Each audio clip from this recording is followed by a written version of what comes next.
Waalaikumsalam warahmatullahi wabarakatuh. Bismillah, alhamdulillah, assalatu wassalamu ala rasulillah Sayyidina Muhammad ibn Abdillah wa ala alihi wa ashabi wa mawalah amma ba'dah. Kematan sedaya keluarga besar Kanjeng Ma'ani langsung kemawon untuk malam ini dalam menikah termasuk spesial penonton gini kula piyambak kajet kula piyambak kula mboten badhe maos manakib Syekh Abdul Qadir Al-Jilani nanging kula pengen serius tentang sejarah utawa manakibun Syekh Ahmad Jawahir Umar. Mungkin mangke ingkang kula aturaken wonten pinten-pinten sejarah, pinten-pinten kisah cerita ingkang jenengan sampun nate mireng. Tapi meskipun sampun nate mireng mugi-mugi nambahi luwih temancepipun pengalaman ingkang kula aturaken. Terus Mbah Jawahari menika dari sisi nasab termasuk taksih wonten sambung kalian Kanjeng Nabi Muhammad sallallahu alaihi wasallam. Terus saking bapak niku munggah niku ngantos dumugi Cirebon niku Syekh Syarif Hidayatullah. Syekh Syarif Hidayatullah Sunan Gunung Jati. Saking Sultan Hasanuddin. Terus Syarif Hidayatullah gadah putra Sultan Hasanuddin medun niku saking jalur bapak Mbah Jawahari niku tersih keturunan Sunan Gunung Jati. Saking jalur ibu Mbah Jawahari tasih keturunan saking Raden Rahmat Sunan Ampel.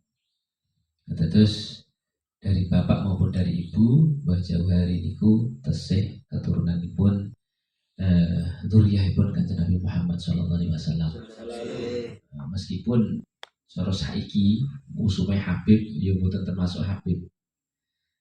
Keranten margane Mbah Jawahari niku cara munggahe niku marga Azumat Khan atau Azmat Khan. Jadi ada dua marga yang paling pertama kali masuk ke Nusantara dari marga Rasulullah, dari Dzurriyyah Rasul itu yang oleh Robitoh Alawiyah, Robitoh Alawiyin atau perserikatan para habaib yang menaungi Habib itu tidak dimasukkan. Yang menikah bahasa Iban kalih Azumat Khan.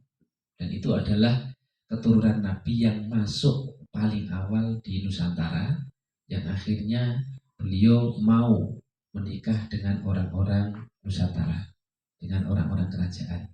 Sehingga keturunannya sampai tekan saat menikah para ulama-ulama dan Nusantara niku nggih nek secara silsilah tasih keturunanipun Rasulullah, meskipun cara napa aturane Alawiyin utawa Rabithah Alawiyah itu nek ana dzurriyyah Rasul wedok Syarifah berarti atau Sayyidah kok nikah karo sakliyane dzurriyyah Rasul, sakliyane Syarif utawa Sayyid iku anak turune batal. Artinya putus jenenge kehabibannya.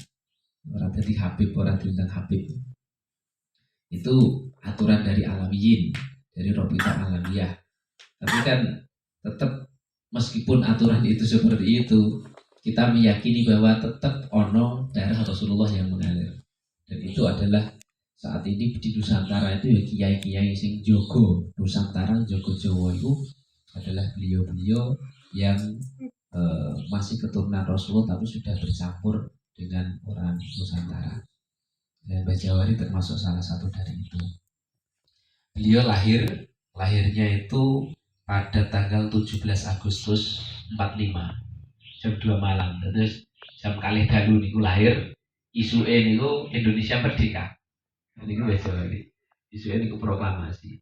Dan ini termasuk pertanda seseorang yang lahir di hari-hari yang bersejarah itu biasanya wong itu ya jadi wong sing mempunyai sejarah tersendiri. Contohnya Maulana Habib Lutfi itu kan kita lahir kan 10 November. Pas Natal itu bisa mengislamno wong Kristen itu. Kan ngono. Ya apa-apa mau pas Natal iso mengislamno wong Kristen. Allahumma amin. Amin. Mbah Jawari sendiri itu ketika waktu kecil bapak itu pengasuh pondok, Mbah Esa itu pengasuh pondok. Setelah Mbak Esa meninggal, akhirnya tapuk kepemimpinan pesantren iki digoyo-oyoan karo dulur-dulure, karo Pak Dini, karo Pak Ali dulure, sehingga akhirnya Mbah Jawari ini karena masih muda sekali, umur belasan tahun, terus minggat. Istilah Ujo minggat lah. Tapi gak minggat neng, beliau pergi untuk menyelamatkan diri dan hatinya ben orang kedunyan, ben orang gerangsang dunia sing ditinggal bapake, meskipun punya hak. Akhirnya pergi terus mengembara. Dalam pengembaraannya itu ya ceritanya panjang, tapi tak ringkas. Kalau cerita beberapa karomah yang dimiliki Mbah Jawari. Di awal ketika masih di pondok nih Mbah Jawari itu wis ketok karomai. Jadi beliau ketika masih di rumah dengan bapaknya, iku nek reng madrasah Sumbersari namanya. Jenengan browsing pondok Sumbersari ini termasuk pondok besar di daerah Pare. Iki yo sondok suwe, sondok ado. Niku nek mangkat nek nggone pondok niku Mbah Jawari niku mlampah. Cilik iki mlampah nggone bakia. Ngerti dhewe bakia nek tinggal pelaku kan kelotakan muni. Lah kancane iku nganggo sepeda. Jadi podo-podo satu tempat RT sing kancane nggo sepeda, sing Mbah Jawari niku mlaku nganggo bakia. Bayangno bakia ambek sandal biasa itu tetap kecepatannya berbeda. Ora iso digo cepet bakia. Lalu klotak. Tapi anehnya ketika sampai itu luwih dhisik Mbah Jawari. Mbah Jawari kecil, cilik umur belasan. Ini menunjukkan karomah beliau sudah kelihatan. Nah beliau ini termasuk wong sing paling ahli tirakat. Niku disaksikan oleh konco pondoke, kula baru nembe mawon kemarin niku. Ketemu sowan karo konco pondoke niku cerita panjang lebar. Niku serius, konco pondoke niku mengatakan bahwa ketika Mbah Jawari datang ke pondok di Banyuwangi, pondok Al Asriyah, pondok tertua di Banyuwangi, salah satu kil mengatakan bahwa Mbah Khalil Bangkalan itu pernah mondok di situ. Tapi kalau Mbah Jawari itu was generasi ketiga. Mbah Khalil itu ketika generasi pertama namanya Mbah Basar dari Banten, dia pondok Nongkono, terus Mbah Khalil nyantri di situ. Nenek Mbah Jawari itu keturunan generasi ketiga. Nah pada waktu teng mriku kancane Mbah Jawari wonten mriku, wonten pondok mriku. Mbah Jawari itu ing Cirebon. Melampah ing Cirebon. Wis mlaku musafir niku. Niku awake wis entek niku lah. Kaya wong ora kerumat niku. Wis banget cilike awake, banget kurune. Lah iku sampai situ iku Mbah Jawari itu tidak pernah kelihatan nek beliau iku dahar. Jadi koncone mau, konco cerake, udah ya plek, konco cerake, gak tahu Mbah Jawari iku dahar. Mau dahar iki mbok nek gak roh. Nek beliau menyaksikan bahwa beliau tidak pernah melihat Mbah Jawari dahar. Lah, tekan kono iku Mbah Jawari wis termasuk wong sing dianggap khos, duwe keistimewaan, bahkan ketika ana wong desa pengen maca manakib, iku Mbah Jawari iku sering dikongkon maca manakib. Ning dereng Jawahirul Ma'ani. Ya manakib biasa. Mbah Jawari dikongkon maca wong desa. Datang daerah sekitar pondok mriku nek maca manakib iku apa jenenge berkate ku lengser. Kemudian pitike iku siji jeblek aja napa glondongan niku ambek segone ambek sayur-sayure. Lah niku biasanya sing maca niku digawani sak lengser sak degeme siji niku. Lah iku tenggene mriko nek kene ora. Lah ketika Mbah Jawari dikongkon maca manakib diweki niku mau berkat digawa nek pondok terus dipareno kancane niku. Ora didhahar ya Mbak dipareno kancane sing cerita niku mau. Sing ketemu kula niku. Dipareno kancane niku terus diamongi kancane niku wis teko sampean. sampean dahar kan, kanggo seminggu yo. Disanjani ngoten. Mbah Jawari sama sekali tidak ikut makan. Dan anehnya sego ambek apa jenenge pitik degem sak glondong niku wau dipangan seminggu niku cukup dan sama sekali tidak basi. Ije anjek, ije persis podo koyok berarti masak. Itu yang bercerita itu yang menyaksikan, yang mengalami sendiri. Saya ngalami sendiri. Itu termasuk keramatnya Mbah Jawari wis ketok nang ngene kono. Padahal beliau itu masih santri pada waktu itu. Wonten malih masih di pondok itu, iku ana salah siji santri kok Demak jenenge Baitowi. Iku ijazahan dalail apa ijazah napa niki Mbah Basir napa Mbah sinten pokoke kiai Komeni Kudus. Wis pokoke kiai Kudus ijazah dilakoni nek nggone Banyuwangi. Lah, ten Banyuwangi niku kok tirakatan teko njaba. Iku biasanya ora patek kuat pada waktu itu. Lho, leres niku bocah sing jenenge Baitowi niku lagi entuk 3 dina ning tirakat. Iku terus DE iku numpak macan. Kanca-kanca niku ya roh. Rumangsane niku numpak macan. Lah numpak macan niku terus macan niku ora gelem jinak. Mau macan niku melayu teng ndi-ndi. Niku kadang munggah tekan dhuwur. Napa dhuwur? Dhuwur kenteng munggah tekan ndi sampai tekan ndi lah. Niku bocah-bocah pondok sing ahli-ahli suwuk niku sampai dijikono apa njaba pondok bareng. Niku ora ono sing ngatasi. Ora iso ngatasi. Bareng ngono sing kancane Mbah Jawari wau matur karo Mbah Jawari. Riyen niku namine Saiful Bahri, Mbah Jawari. Lah Saiful niku ono bocah anu cara yus apa jenenge kegawa khodam. Kegawa khodam. Kan khodam iki. Niku ora kena diatasi, ora iso ngatasi. Bareng ngono ditiliki Mbah Jawari itu posisine iku lagi anjek-anjek nek nggone dhuwur sampiran. Yang bocah niku. Kalau Mbah Jawari kok kaduan iku diwacana sholawat. Bacaan sholawat karo di apa ngeten-ngeten iki. Salah satu sholawatnya termaktub di sini. Sholawat Zahir Saniyah. Ini khusus ya saya critakno.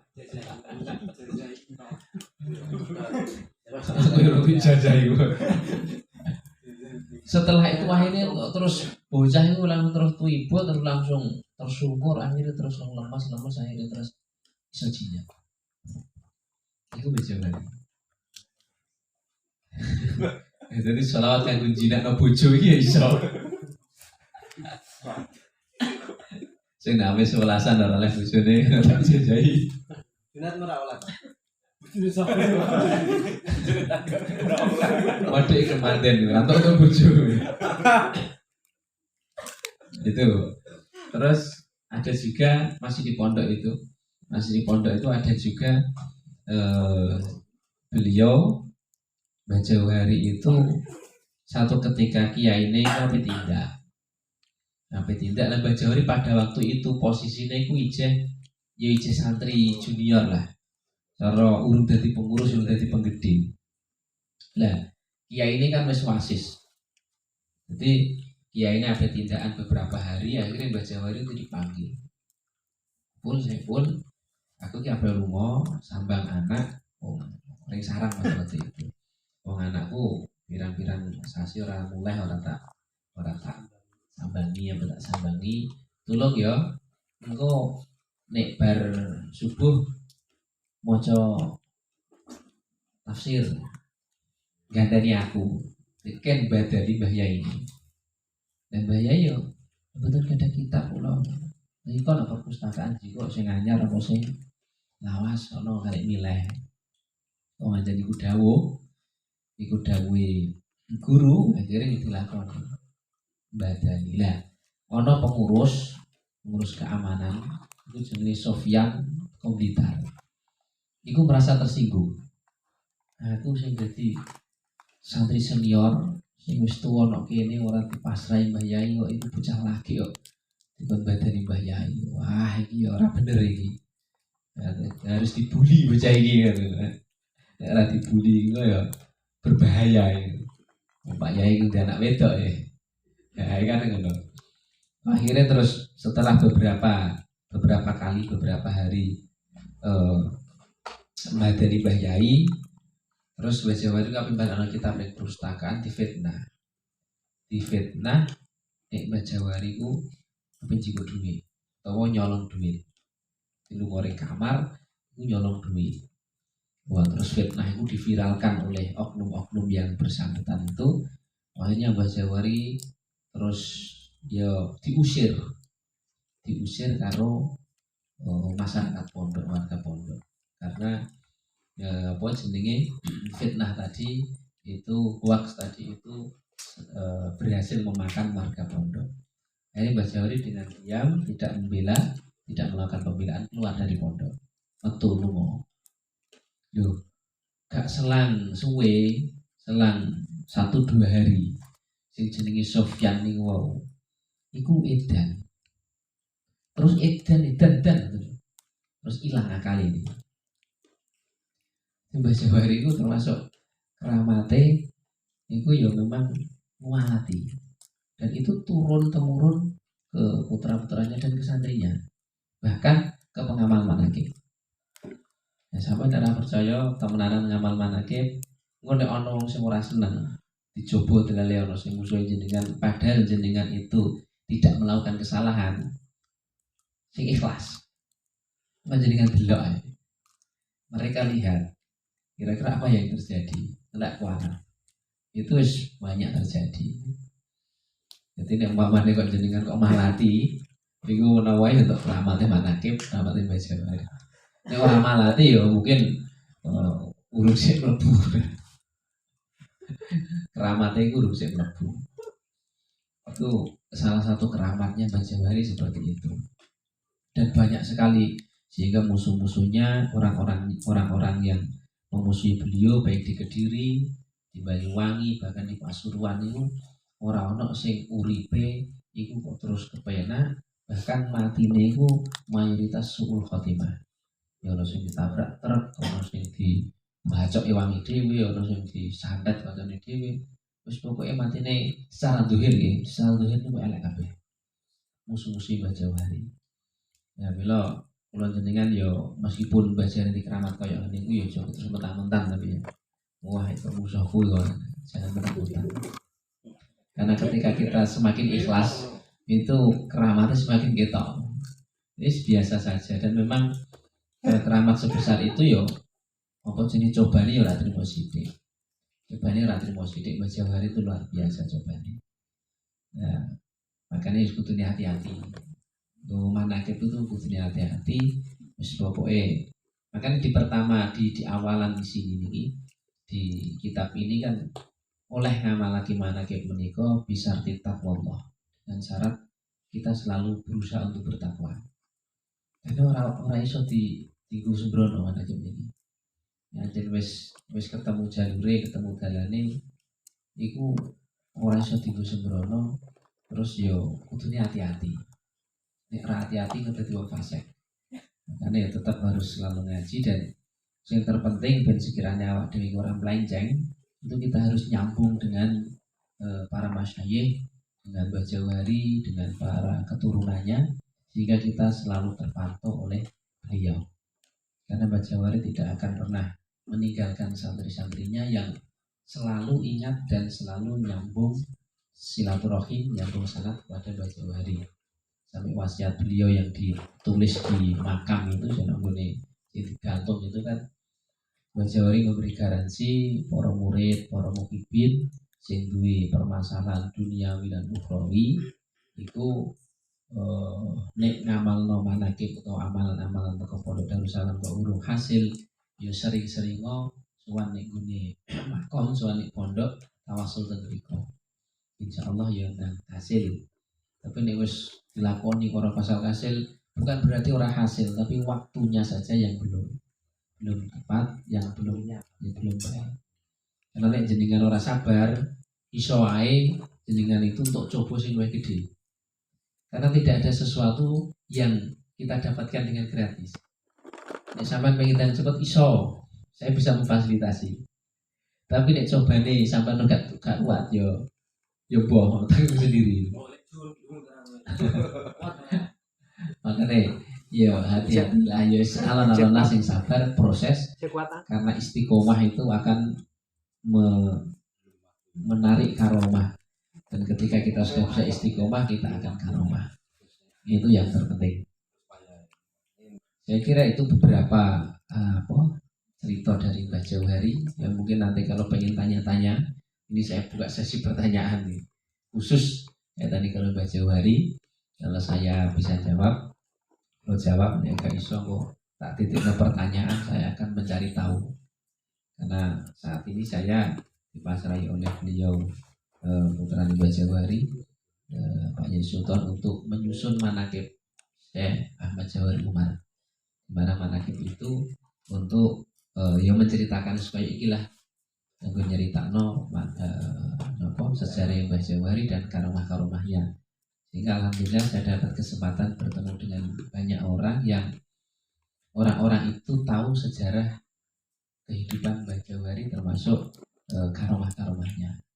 Semoga Pak Dewi di daku dados santri ini Mbah Jauhari, di santri ini Syekh Ahmad, Syekh Abdul Qadir Al-Jilani, di akhirnya binjing dan gini Roro Masar kita dikumpulkan jadi satu kelompok di bawah panji-panji bendera kebesaran Syekh Abdul Qadir Syekh Ahmad Jauhari. Amin Allahumma amin. Kalau kita cakap, Assalamualaikum warahmatullahi wabarakatuh.